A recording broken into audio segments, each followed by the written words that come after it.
업체에서 한 직원에 대해서 근로소득과 사업소득으로 나눠서 신고 가능하냐고 문의를 많이 합니다.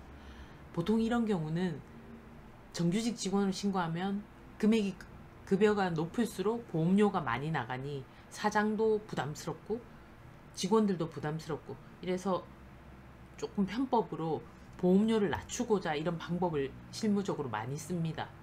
근데 일단 문제는 공단에서 이런 방법을 싫어합니다. 왜냐하면 보수를 낮출수록 국민이나 건강보험료는 금액이 적게 나오니까 이런 경우 국민 건강보험료가 추징될 수 있다는 위험성을 언급을 하셔야 됩니다. 그리고 세법상으로도 한 사람에 대해서 근로소득과 사업소득으로 나뉠 수 없는 게 원칙입니다. 왜냐하면 정규직의 경우에는 고용관계에 의해서 비독립적으로, 즉 사장의 지시에 따라서 근로를 제공하고 받은 대가를 우리가 정규직 급여로 신고를 합니다. 이러면 사대보험료도 내야 되고 직원 개인이 원천세, 거기에 따른 지방세 10%도 부담해야 됩니다.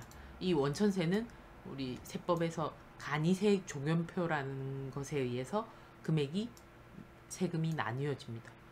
그리고 프리랜서는 고용관계 없이, 즉 근로자처럼 대표한테 종속되지 않고 독립적으로 용역을 제공하고 대가를 지급받습니다.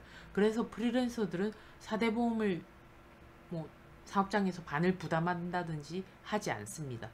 그냥 지급 금액에 대해서 소득세와 지방세에 대해서 3.3% 원천 징수하고 차인 지급액을 지급하면 됩니다.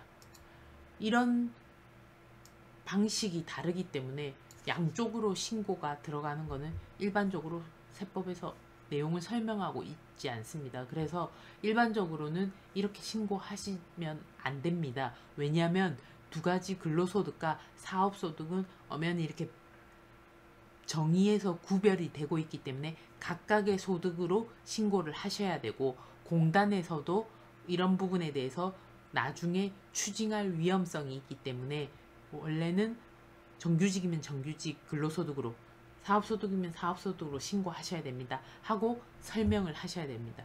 그럼에도 불구하고